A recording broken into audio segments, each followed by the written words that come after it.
Hello and welcome to W Rated, where we willingly watch the world's worst rated movies. Today, you've joined us on our road to Razzies, a special run of episodes looking at the nominations for the worst films of 2022, according to the controversial Golden Raspberry Awards. For new listeners, I'm Daisy, and as always, I'm joined by podcast co-creator, host and editor Claire. Claire, do you want to tell us what film we're talking about this episode? Today we are talking about Lamborghini, the man behind the legend. It currently has a 6% tomato meter score for critics on Rotten Tomatoes, a 24% audience score, which is too fucking damn near the Flintstones for me. What the fuck is wrong with you all? And a 5.3 out of 10 on IMDb. I reacted the way I did to the critics score because I was remembering the Requiem, which had a 6% audience score. Yeah. But this, the critics did not like. Is that the lowest critics one we've had, other than zero? Firestarter had a really bad one as well. What was Firestarter? 24%. That's again. Firestarter had 10%. Okay, so I get it. It's not a well put together film particularly, but I think if you're the type of person that's going to watch this, I don't think you'll have too many qualms with it. What kind of person wants to watch this? This was terrible. Guys, dads, so they can fall asleep and wake up an hour later and have not missed anything because the film is fucking pointless. I did not care for this film. If anyone had I watched all of this film bar the last 15 minutes on my phone, and there was no love lost with that. No, it's directed and written by Bobby Moresco, stars Frank Grillo, Mira Sorvino, and Gabriel Byrne. And it has one nomination for Mira Sorvino, who was nominated for Worst Supporting Actress. As I was saying just before we start doing the episode proper, if you are looking to get shit-faced and watch a really terrible film, if you just drink every time they say Ferruccio, you would be vomiting in your sink halfway through this film. They said the name Ferruccio so many fucking times. I hated this film. I thought it was badly edited, poorly written, just absolute waste of my time, a complete snooze fest. Why did they keep flashing forward to him having a race with Gabriel Byrne? I don't know. This is a film of two halves. It's like the before him as a young teenager coming back from war, a young man falling in love, having a child, creating the idea for Lamborghini. And then it flashes forward to Frank Grillo as like the head of Lamborghini. I felt like the first half, which had completely different actors, was actually quite nice. I did. Bit dull, bit boring, but it was kind of like an inoffensive period piece. Like it struck me as like a BBC One Sunday 7 p.m. Sort of like if they'd have stuck with that about the making of Lamborghini, that would have been like really interesting because it's not what you expect at all. But it kept cutting back to Frank Grillo in a fast Lamborghini doing a race. With me going 1940s. But then Frank Grillo looks like he's in the 2020s. Yeah, I understand. So it's nominated for Mira Sorvino. She's just terribly, terribly miscast. She's also barely in it. But her face is not a face of someone who lived in the 60s. that woman has always had access to internet. And I know that's not even true because she was born before the internet. But like, she just, neither her nor Frank Grillo look like they could ever have existed in the 60s or 70s. Like, and I don't know, but for me it was just like, oh my god, what? She threatens to divorce him because he draws a picture of a car with eyelashes.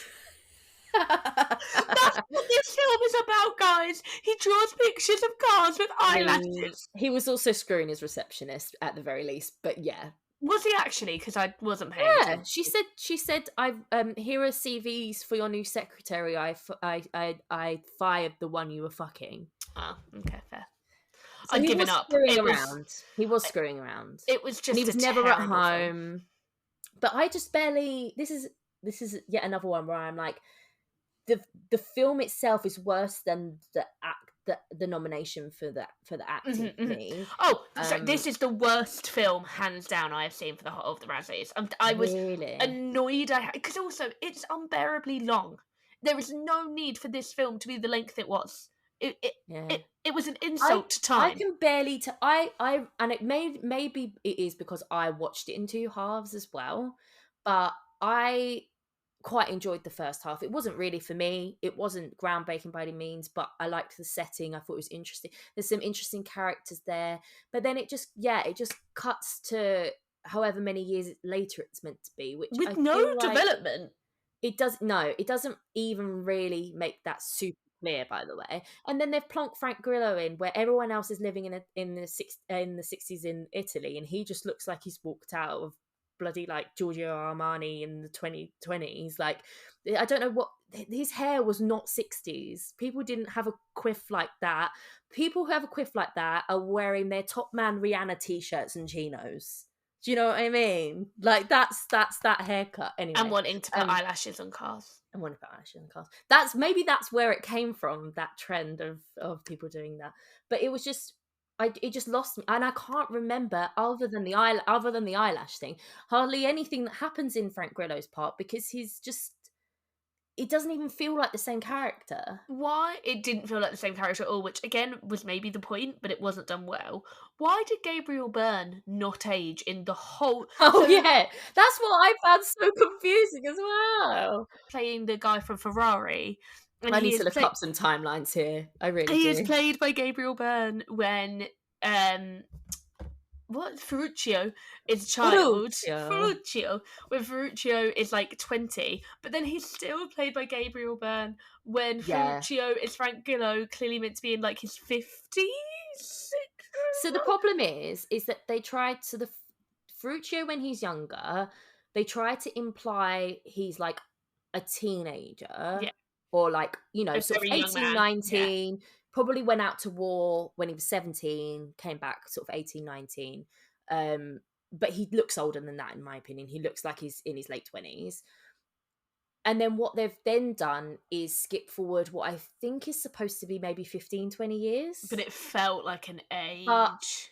But it like, other than some things that implied it was the 60s, it didn't have the same kind of immersion of, like, I feel like the first half had like the color grading was It felt like like a you were in, BBC drama set like during what war you'd times. what you'd Yeah. expect from like a 40s kind of thing. Mhm.